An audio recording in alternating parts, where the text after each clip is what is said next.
A car elevator when it opened.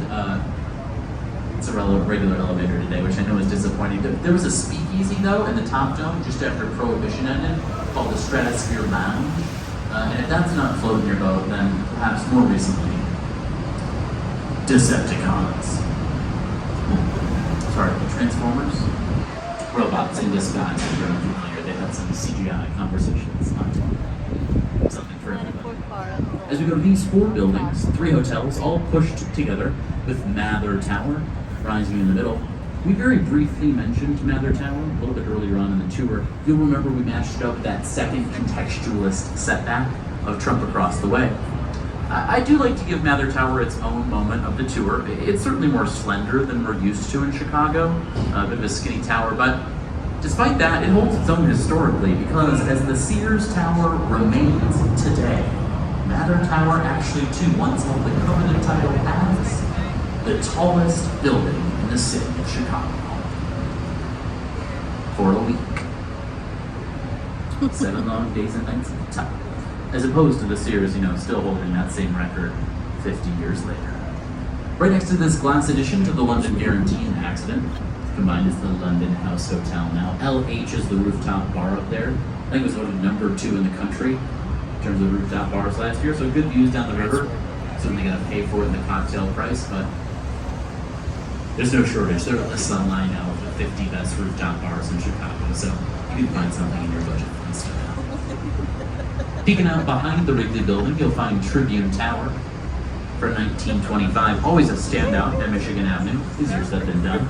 And the winner of the 1922 worldwide contest held by the paper, Colonel McCormick, on the paper's 75th anniversary, he said, "I'll give $100,000, went pretty far in the 20s, to whoever can design the world's most beautiful office building. And because it's the 20s, 250 hand-drawn designs from every corner of the globe find their way to his desk. One winner goes to Howells and Hood with their Gothic revivalist entry. When it comes to that revivalism, when you look at Tribune Tower's crown, it might begin to tickle your cerebellum, reminding you of George Church. Like a castle. Architectural here around today. It is no longer the world's most beautiful office building. It can be. A residential conversion was completed recently, so they are current today. In front of it, in Pioneer Court, is our Apple store from 2018. It's a flagship store, so it's not like any other Apple store.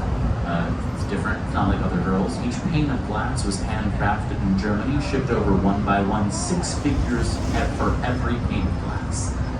No expense was spared. They stopped giving us budget updates over the course of construction because it became clear there wasn't really a budget. A flagship store. And I guess if we're going to stay with iconic logos, you might recognize a peacock up and to the left at the base of a spire. NBC Tower is from 1989. Adrian Smith designing this back when he was a much younger architect, still working at SOM. Today Adrian Smith has his own firm here in Chicago with Gordon Gill. They sort of cornered the market on designing the world's tallest buildings, like the Burj Khalifa in Dubai, the one that Tom Cruise ran down in the desert. That building and NBC Tower were both designed by Adrian Smith. Both of them designing right here in downtown Chicago. But it's cool to go back to those earlier years, getting his feet wet as a principal in the project. And then we'll go back to the right. It was the first building we talked about on the tour, this undulating blue green glass to our right, our new 3rd tallest building, that luxury hotel and residence of the St. Regis.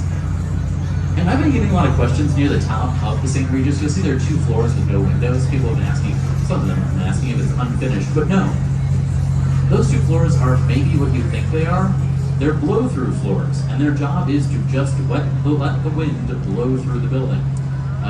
Which actually, as I understand it, wasn't a structural issue, because this decision was made after the concrete was already poured for the foundation of the St. Regis.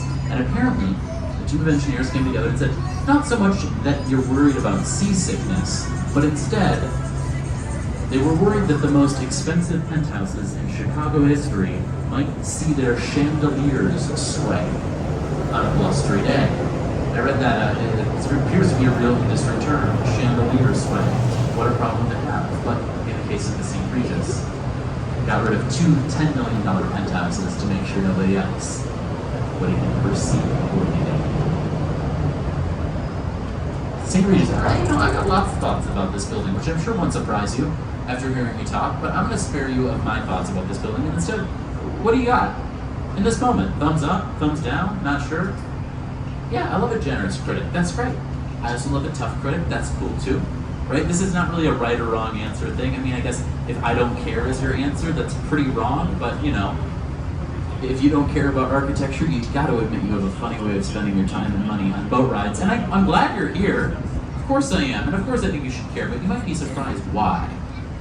We're all people on a boat in Chicago, which means whether we like it or not, all of our lives have been and will be impacted by the imperfect designs of other imperfect humans.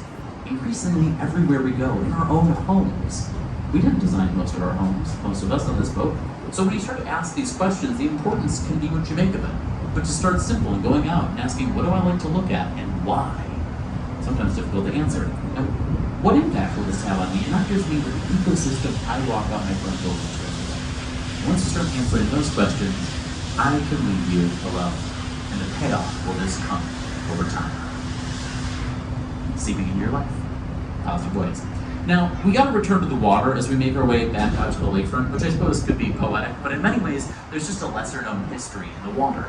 And it's a pretty dark one, because in the late 1800s, thousands of Chicagoans were tragically dying from our water and the waterborne illnesses in our drinking water, because the river naturally flowed into Lake Michigan. This was where we had a little bit of mic trouble first time around. To clarify, when I say the river flowed into the lake, I mean our sewer for everything flowed directly into our drinking water. It doesn't take a water scientist to see that's not going to be sustainable for human life. So, a water reclamation district is tasked with solving this crisis. And they come up with two primary solves. The first of which was to stop polluting the river. Did that happen? Yeah, no. It was option one. That should be your first clue if you didn't go with that one. Option two, admittedly, still a favorite. Option two was defy nature and reverse the flow of the Chicago River instead. And we did, which usually prompts the question, how? Valid thing to ask. And the answer is kind of simple. Digging a canal. A 28-mile-long canal was dug far south branch, connecting our river to the Des Plaines River. You might remember that distance those French guys walked way back when. And by digging it deeper than the river for those 28 miles, sea level and gravity, which were pulling the water from Lake Michigan down about 5 feet into the river and then down again into this brand new sanitary and ship canal. The P is important there. And it works, reversing the flow of the river. In 1900, after 8 years of digging and taking our sewage away from the precious drinking waters of Lake Michigan and towards St. Louis. Now, if you're visiting Chicago from the city of St. Louis, Missouri, sorry, I was not around to defend you in the 1880s, I promise. And we're no longer sending anybody sludge today. That's relevant too, right? The river is far cleaner than really anybody could have ever imagined for 2022. And it's not to say we're done either. In fact, it's kind of hard to talk about the river today without talking about the past and the future. And in many ways, we're not sure where we're at once. When I talk to people who've lived here for 80 years and people who've lived here for the weekend, when you come down to the river on a nice night, even on a chilly fall night like tonight, there's an energy, a movement towards the river that you couldn't even find 15 years ago. One of my favorite things to talk about are those river cottages. Those triangular river cottages earlier on. They sell for between $3 and $4 million today. In 1990, you could have bought one for between $200,000 and $300,000 a piece. Living near the river 30 years ago was a punishment. Today, Wolf Point, down in the South Branch, that energy towards the water, that whole new world. And I'm not unbiased in this whole conversation. I realize I spent a lot of time out here, but even on these boat rides, far fewer of you would have ventured out here just a short time ago. Now we have beautiful nights like tonight. Now, we're going to end where we began, essentially with this building in front of us. Kind of the building we were forced to look at while we waited to leave the dock. Lake Point Tower is from 1968. It's a residential tower, and in many ways, I don't really hear it called Lake Point Tower. I hear it called the Flask Building, kind of an old standard, depending on what you like to do in your free time. It was almost exclusively called the Fidget Spinner Building in 2018, and if that's not what you hear it called, you'll hear it called the Oprah Building, because Oprah never lived there, and I'm very sorry.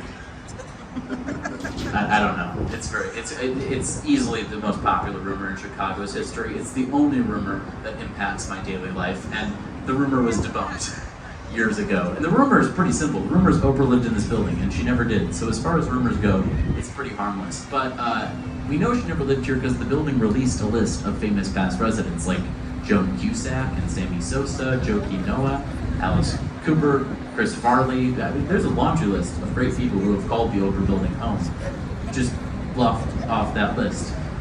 Oprah Winfrey. So I don't know. It feels like she kind of earned it at this point.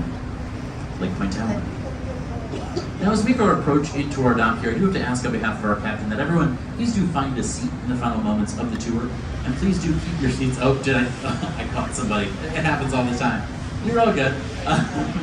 We'll get you up to your bathroom break in just a moment, but steel boat has to meet steel dock, so we do want to keep everyone nice and safely seated until our captain and crew give us the all clear. I'll be the first one off the boat, and I'll be standing at the top of the ramp here as you leave. If you have any questions, comments, concerns, want to say goodbye, We're concluding our filming this time. We're docking into the Navy and then you'll be pier. off to enjoy the rest of your evening Thank here you in for Chicago. watching.